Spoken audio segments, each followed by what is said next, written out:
तो चलिए शुरुआत करते हैं। आज की अपनी जो मैथमेटिक्स की क्लास है, क्लास की अगर बात करें तो इसके अंदर अपने पास आज क्लास मान लो फर्स्ट क्लास इसलिए मान लो क्योंकि जो अपने पास सेशन है 2026-27 का, उससे रिलेटेड अपने पास जो क्लास है ये फर्स्ट क्लास। इससे पहले भी काफ़ी सारी जो बीते सेशन उसमें हो चुकी है, जिसके अंदर अपन ने इम्पोर्टेंट क्वेश्चन वगैरह हैं वो सारी चीज़ें देख चुके हैं।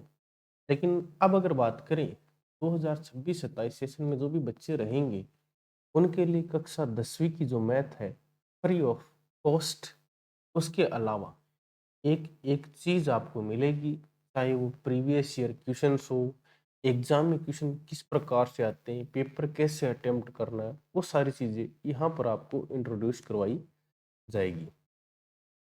तो इसके लिए आपको थोड़ा सा काम ये करना है कि एकदम से साइलेंट एक जगह बैठ जाएं, और एक जगह बैठने के बाद में जितनी देर क्लास चलती है उतनी देर केवल आप लोग इसकी फोकस करें।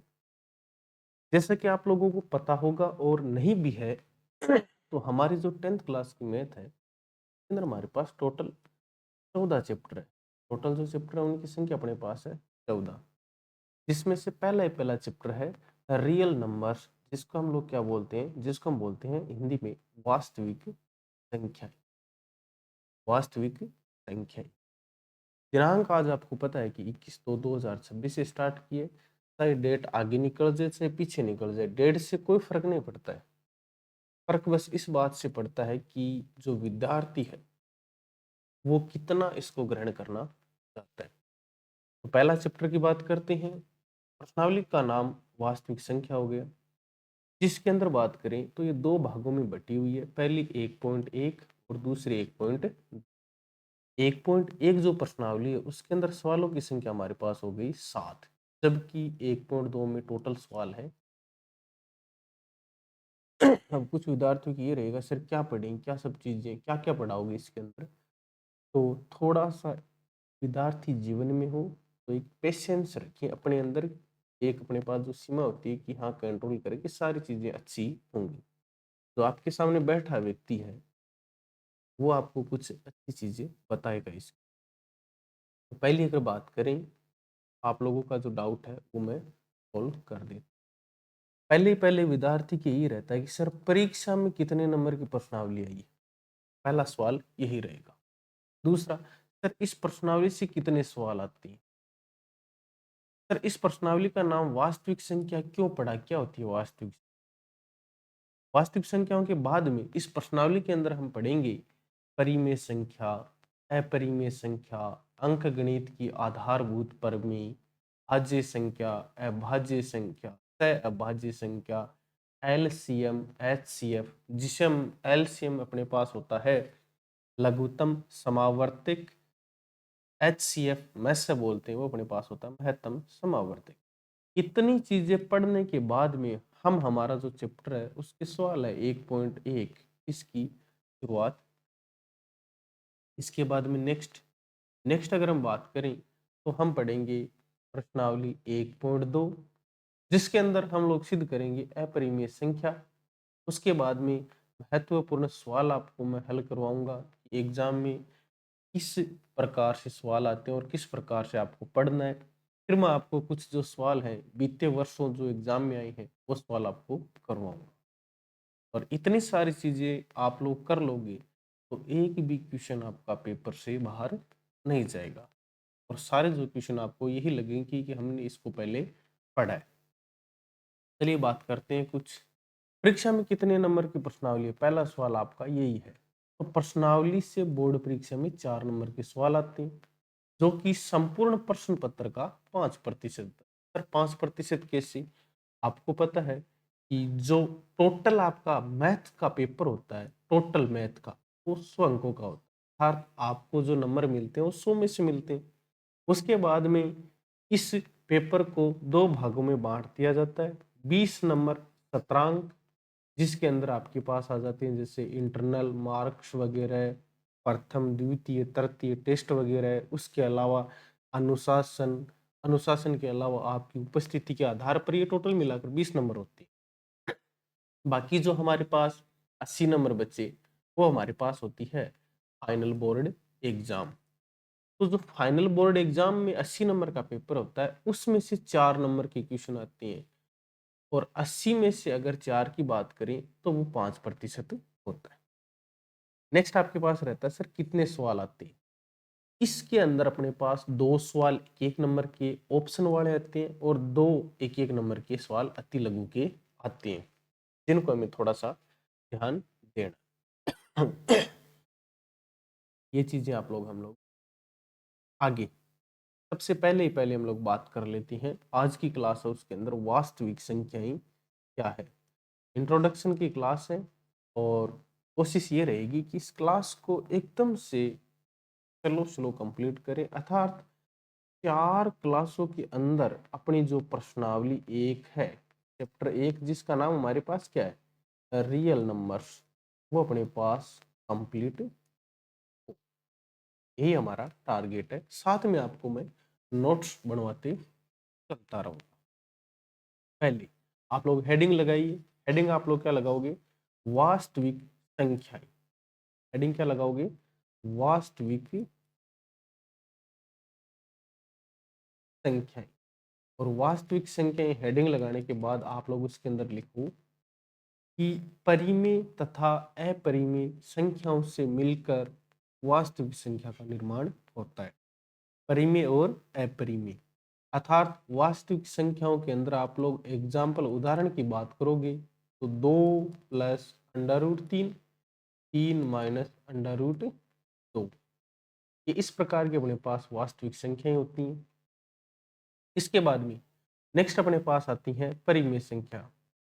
वे संख्याएं, परिमेय संख्या के अंदर आप लोग नोट डाउन करोगे कि वे संख्याएं जिन्हें हम p बटा q के रूप में लिख सकते हैं, लेकिन q का मान 0 नहीं होना चाहिए। यही हम लोग बात करते हैं। इसके अतिरिक्त उदाहरण की बात करें तो आप लोग एग्जाम्पल में लिख लो 1/2 माइनस 1/4 प्रकार की आप लोग चीज लिख लो। अगर थोड़ी क्लास तेज है तो आप लोग क्या करें, एक बार इसको सुन ले फिर आप इसको नोट डाउन कर ले। दोबारा रिपीट कर देता हूँ, वास्तविक संख्याएं क्या होती है, वे संख्याएं जिनमें परिमेय और अपरिमेय दोनों आती है, अर्थात परिमेय व अपरिमेय संख्याओं से मिलकर वास्तविक संख्या का निर्माण होता है। एग्जाम्पल लिख लिया। बाद में परिमेय संख्या, वे संख्याएं जिन्हें हम p बटा q के रूप में लिख सकते हैं और q का मान 0 नहीं होना चाहिए, वो संख्या अपने पास होती है परिमेय संख्या। उदाहरण के लिए 1/2 माइनस 1/, इस प्रकार। नेक्स्ट अपने पास आती है अपरिमेय संख्या।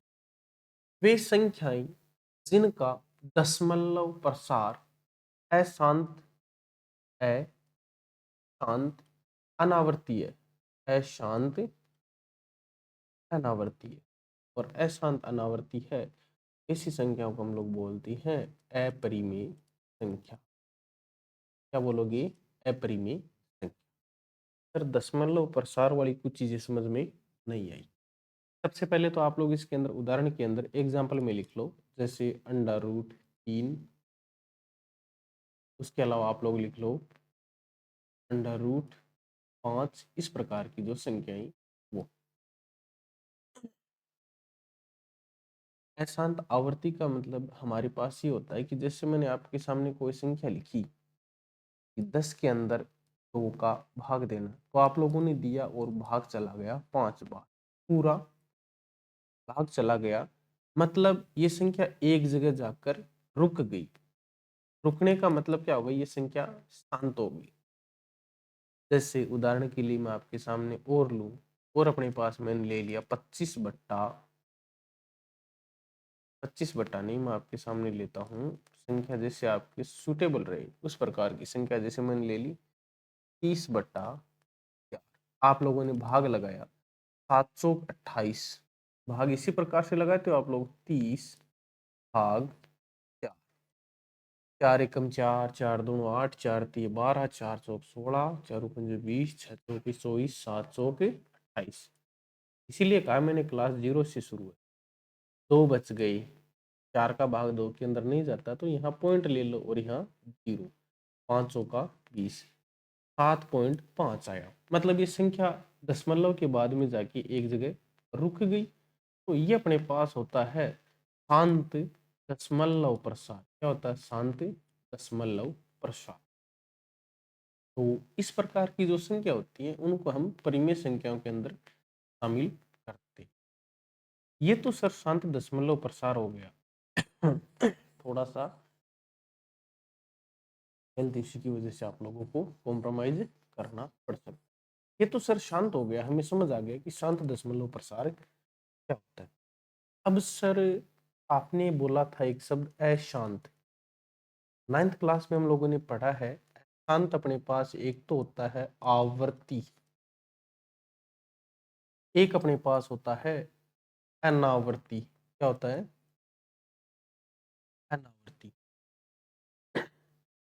सर आवर्ती का एक उदाहरण दो और अनावर्ती का एक उदाहरण दो। आवर्ती का मैं आपके सामने उदाहरण रख देता हूँ बेटा, इसके अंदर 1/3 और अनावर्ती का मैं रख देता हूँ 22/7। क्या रख देता हूँ? 22/7। सर 22/7 तो हमारे पास पाई का मान होता है, बिल्कुल होता है। क्या पाई का मान आपके पास फिक्स थोड़ी होता है? नहीं सर, ये 3.14 आगे चलता रहता है। तो मतलब ये चलता रहता है ना, तो 3.14 उसके बाद में इसके अंदर कोई भी नंबर रिपीट नहीं होता वापस, मतलब दोबारा नहीं आता है। इस प्रकार का जो दशमलव प्रसार होता है उसको हम बोलते हैं अशांत अनावर्ती। सर रिपीट का मतलब दोबारा वही नंबर नहीं आता इसके अंदर। जैसे 1/3 की मैं बात करूं तो देखिए आपके सामने मैं भाग दे रहा हूं एक के अंदर 3 का। सर नहीं जा रहा तो सर पॉइंट ले लिया यहाँ पे 10। 3 तिये सर 3 तिये 9, तो 3 बार चला गया सर, वापस 9 आ गया। 10 में से 9 घटाया 1, फिर नहीं जा रहा, 0 लिया। 3 तिये 9, फिर चला गया 10, फिर 3 तिये 9। ऐसे करते करते जा रहा है, मतलब ये दशमलव प्रसार है तो अशांत, मतलब रुक नहीं रहा, लेकिन 3 की बार बार क्या हो रही है? रिपीटेशन हो रही है। तो इसको हम लोग ऐसा लिख सकते हैं 0.3 का बार। ये होता है बेटा आवर्ती। और अनावर्ती का मतलब मैंने बता दिया कि वापस ये रुकेगा ही। किस को समझ में आ गई ये चीज?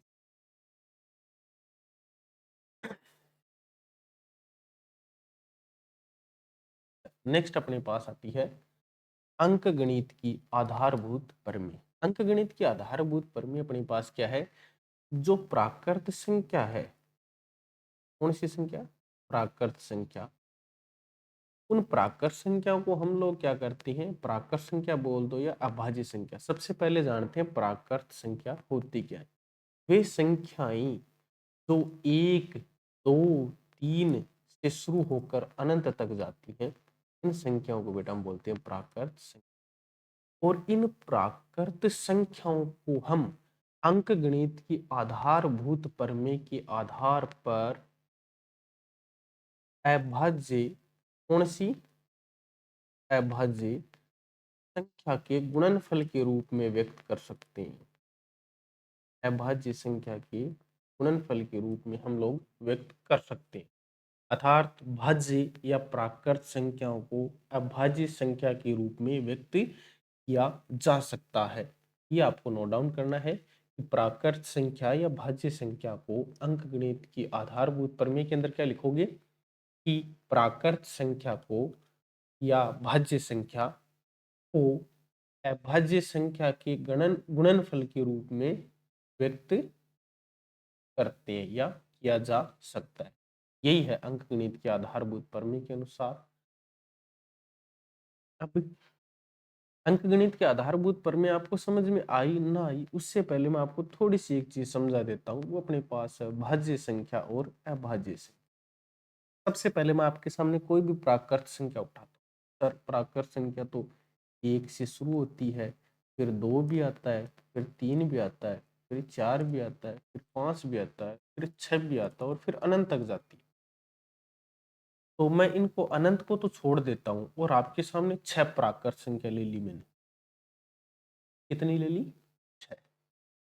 अब इन 6 प्राकृत संख्याओं की अगर हम लोग चर्चा की बात करें तो पहली प्राकृत संख्या हमारे पास 1, दूसरी 2, तीसरी 3, 4, 5, 6 ले ली।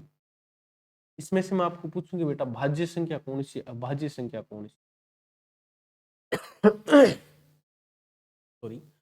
भाज्य संख्या कौन सी हो रहा है? भाज्य संख्या आप लोग क्या बताओ इसके अंदर, पहले आप हमें बताओ संख्या होती क्या? भाज्य संख्या एक ऐसी संख्या होती है, मतलब यहाँ पर मैं आपके सामने जैसे शब्द लिख दूं ना, भाज्य, भाज्य, तो ये भाज्य क्या करता है, अपने 3 हाथ रखता है। कितने हाथ? 1, 2 और 3। जिसमें पहला हैंड इसके पास ये हो गया, अगर किसी संख्या में 1 का भाग जाए, क्या जाए? 1 का भाग जाए। उसके अलावा दूसरा, उसमें स्वयं का भाग जाना चाहिए। उसमें क्या जाना चाहिए? स्वयं का। तीसरा, कम से कम, कम से कम किसी एक अन्य संख्या का, किसी एक अन्य संख्या का भाग भी जाना चाहिए। मतलब सर, जैसे मैं आपके सामने संख्या लेता हूं 4, 4 के अंदर क्या 1 का भाग जाता है? आप लोग बोलोगे हाँ सर जाता है। फिर 4 के अंदर 4 का भाग स्वयं मतलब क्या हुआ? 4 जाता है। कितनी बार? 1 बार। 4 के अंदर और कौन सी संख्या का भाग जाता है? आप बोलोगे सर 2 का। 2 का जा रहा है, कम से कम एक संख्या का जाना चाहिए। तो ये अपने पास हो गई भाज्य संख्या। कौन? 4। 4 हमारे पास क्या हो गई? 4 के लिए हम बोल देंगे कि 4 हमारे पास हो गई भाज्य संख्या। तो भाज्य संख्या के लिए कितनी शर्तों की पालना करनी चाहिए? एक तो उसमें 1 का भाग जाए, एक स्वयं का जाए, और एक कम से कम किसी एक अन्य संख्या का। सर दूसरा शब्द आपने बोला था अभाज्य, अभाज्य संख्या। अच्छा, अभाज्य नाम बड़ा है, और बड़ा व्यक्ति क्या करता है? छोटी छोटी चीजों को नोटिस नहीं करता। जैसे आपको गुस्सा आ जाए, तो आपके पिताजी माताजी उनको गुस्सा नहीं आता है, वो क्या सोचते हैं? ठीक है, बच्चा है। तो अभाज्य संख्या है, वो 2 चीजों में संतुष्ट हो जाती है। एक तो आपने जो प्राकृत संख्या ले रखी है उसमें 1 का भाग जाना चाहिए, और 1 स्वयं का चला जाए, उतना काफी है। तब हम बोल देंगे कि ये भाज्य अभाज्य संख्या हो गई। जैसे 2 की मैं बात करूं, क्या 2 के अंदर 1 का भाग जाता है? आप लोग बोलोगे सर जाता है। 2 के अंदर स्वयं, स्वयं कौन है? 2 का भाग जाता है? हाँ सर जाता है, 1 बार। 2 अपने पास क्या हो गई? अभाज्य संख्या। अब आप इससे मैं कुछ चीजें पूछूंगा, आप इससे कुछ चीजें मैं पूछता हूँ। देखो क्या चीजें हैं। हाँ, आपके सामने मैंने नंबर लिखा 1, 2, 3, 4, 5, 6। दो भाज्य या अभाज्य? आप बोलोगे सर अभाज्य क्यों? क्योंकि सर 2 के अंदर एक तो 1 का भाग जाता है पूरा पूरा, और एक स्वयं का। 3, सर 3 भी अभाज्य संख्या। क्यों? क्योंकि 3 के अंदर सर एक तो 1 का जाता है पूरा पूरा, और एक स्वयं का जाता है। सर 4, 4 सर हमारे पास हो गई भाज्य संख्या। कारण क्योंकि इसके अंदर 1 का भी जाता है, 2 का भी जाता है, और 4 का खुद का भी जाता है। 5, 5 सर हमारे पास हो गई अभाज्य संख्या। कौन सी संख्या? अभाज्य। क्यों? इसके अंदर 1 का भी जाता है और 5 का भी जाता है। 6, 6 सर हमारे पास हो गई भाज्य संख्या। कारण क्यों? क्योंकि इसके अंदर 1 का भी जाता है, 3 का भी जाता है, और स्वयं 6 का भी जाता है। तो 3 हाथ हो गए ना। 4 भाज्य क्यों हुई? 4 भाज्य इसलिए कि इसके अंदर 1 का भी जाता है, 2 का भी जाता है, 4 का भी जाता है। 2 अभाज्य क्यों हुई? क्योंकि इसके अंदर 1 का और 2 का खुद का ही जाता है। 3, क्योंकि इसके अंदर 1 का और 3 का जाता है। 5, 1 का और 5 का, इसलिए अभाज्य हो गई। सर फिर बच गया हमारे पास 1। सर 1 के अंदर 1 का भी भाग जाता है। देखो मैं एक यहाँ संख्या लिख रहा हूँ 1। सर 1 के अंदर 1 का भी जाता है, और स्वयं का भी जाता है। स्वयं कौन है बेटा? स्वयं भी 1। अच्छा। तो 1 के अंदर आप लोग ये बोलोगे कि सर ये और इस प्रकार से लिखा जाए, मतलब इसके अंदर 1 का भाग भी चला गया और स्वयं का भी चला गया। स्वयं भी तो 1 है। ये वाला पोर्शन और ये वाला पोर्शन दोनों सेम नजर नहीं आ रहे? तो आप बोलोगे हाँ सर सेम तो नजर आ रही है। कितने हाथ हैं इसके? तो आपका जवाब रहेगा सर 2। दो कैसे बेटा, इस जगह भी एक ही है, इस जगह भी एक ही है, तो दोनों एक ही तो है। या तो आप लोग इसके अंदर एक का भाग मान लो या स्वयं का मान लो।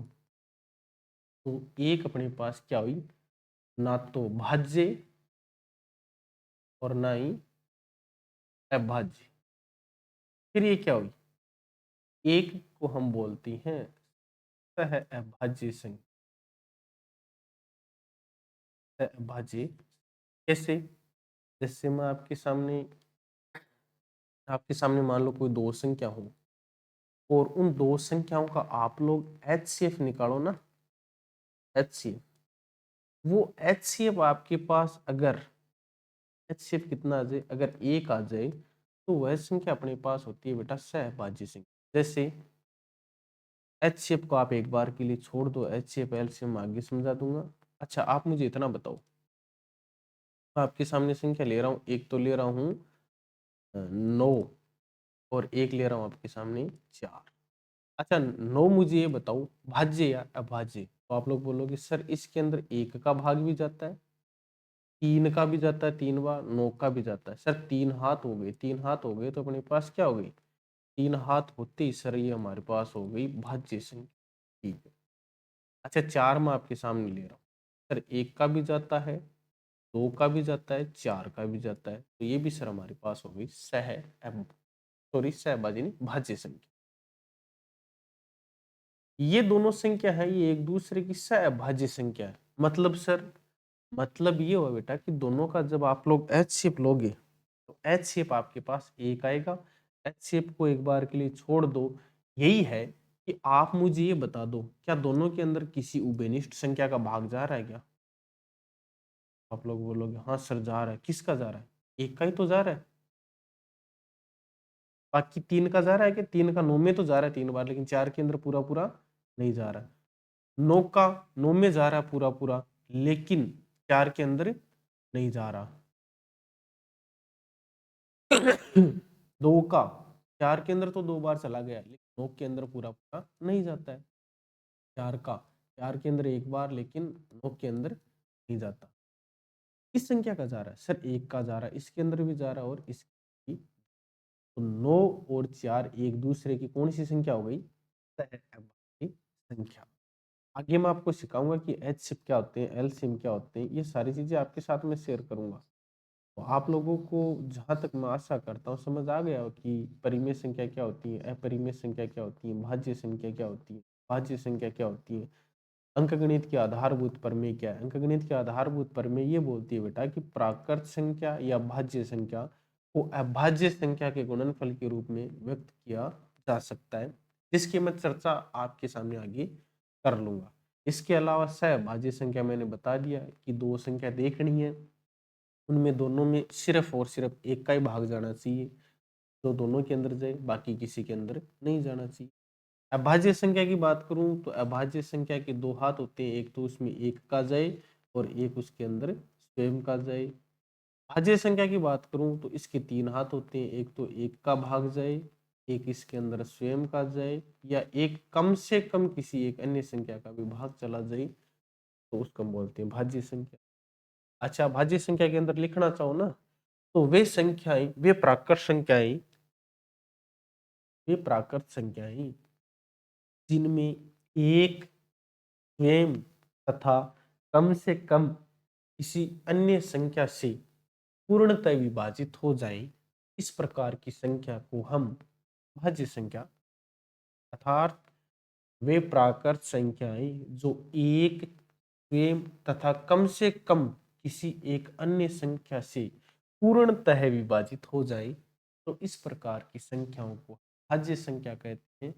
उदाहरण एग्जाम्पल आप लोग इसके अंदर लिख लो, 4 है 8। अभाज्य संख्या के अंदर बात करते हैं, वे संख्याएं जो एक तथा स्वयं से पूर्णतः विभाजित हो जाए, इस प्रकार की संख्याओं को हम अभाज्य संख्या कहते हैं। उदाहरण आप लोग इसके अंदर लिख लो, 2, 3 तथा 5। अभाज्य संख्या वे संख्याएं जिनका महत्तम समावर्तिक अर्थात एचसीएफ एक हो। उनको हम बोलते हैं सहअभाज्य संख्या। उदाहरण लिख लो 4 तथा 9। उदाहरण के अंदर क्या लिखोगे? 4 तथा। अब आप लोगों को मैंने जितना पढ़ाया है वो साथ साथ में नोट भी करवा दिया। जिसने नोट नहीं किया है वो वीडियो को दोबारा देख ले और फिर साथ साथ में नोट्स बनाता चला जाए। अंकगणित की आधारभूत प्रमेय क्या है? प्राकृत संख्याओं या भाज्य संख्याओं को अभाज्य संख्या। तो यहाँ तक आपने क्लास देखी है, इसका मतलब आपकी गणित पढ़ने में कुछ ना कुछ रुचि है। इन सब चीज़ों को टाइप करने के अंदर समय भी लगता है, तो आप लोग अपनी तरफ से एक छोटा सा योगदान दे सकते हैं और वो योगदान आपका ये रहेगा, वीडियो को लाइक करना, अपने दोस्तों के साथ सहपाठी के साथ शेयर करना, सब्सक्राइब तथा फॉलो करना। इतना काम आपको करना है। सब्सक्राइब करोगे तो आपको जो नेक्स्ट वीडियो आएगी सबसे पहले प्राप्त हो जाएगी। कल तक मैं आपको ये बता दूंगा कि क्लास की टाइमिंग क्या रहेगी। ओके, इसके बाद में हम कल नेक्स्ट अपनी क्लास करेंगे आगे।